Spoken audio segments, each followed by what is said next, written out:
মাথা প্রথমে যেহেতু মাথা শরীরের সাথে সবচেয়ে ভারী, মাথা প্রথম থুকুর খায়। কোনো শিক্ষক, কোনো কৃষক আত্মহত্যা করতো না। তেমনি বিভিন্ন ক্ষেত্রে যেইভাবে দেওয়া হচ্ছে, এটা সত্যি মানুষের জন্য দেওয়া হচ্ছে, মানুষের কল্যাণ দেওয়া হচ্ছে।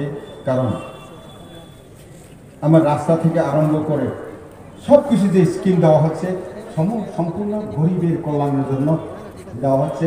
এটা অনেকের সহ্য হচ্ছে না, দালালগিরি সব শেষ হয়ে গেছে, তারপরে উঠে করে লেগেছে। কাজে আমাদের বিপ্লব দেব যে দিশায় নিয়ে যাচ্ছে সরকারটাকে, এটা সঠিক দিশায় চলছে, এবং মোদিজি যেটা নিয়ে যাচ্ছে এটা সঠিক নিয়ে যাচ্ছে। আপনারা বিশ্বাস করতে হবে, আমাদের বিশ্বাস করতে হবে। আপনারা চুলচেরা আলোচনা দিশায় চলছে। তার জন্য যারা দীর্ঘ বছর সিপিএমের মতো ত্রিপুরার ক্ষেত্রে মাখন যে হেরা চলো পাল্টায় পেয়েছে, হাতে ছুটে গেছে গা, তো হেরাকে এত সহজে ছাইরা দিব? আপনাদের এখানে চাঁদাবাজি চলতো।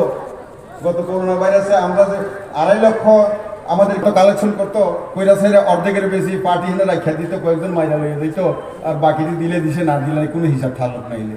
তো কাজেই ভাগ্যটা ভালো, কেন্দ্রে মোদি, ত্রিপুরাতেও বিপ্লব দেব। যে চাওইনা ত্রিপুরা রাজ্যের দেওয়াইনাও সেই একই বিষয়। এটাই তো এসআরআই পদ্ধতি, এটাই সে এসআরআই পদ্ধতি। আগে আমরা 12 মন দান পাইতাম, এখন 35 মন 40 মন পাই।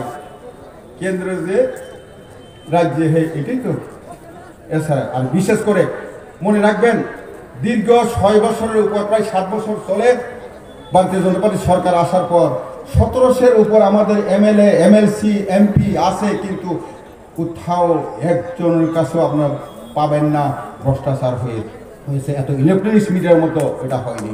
এটা হচ্ছে সবথেকে আমাদের আগামী দিনের জন্য এবং ভারতবর্ষ থেকে পৃথিবীর চূড়ান্ত শিখরে নিয়ে যাওয়ার জন্য যা যা দরকার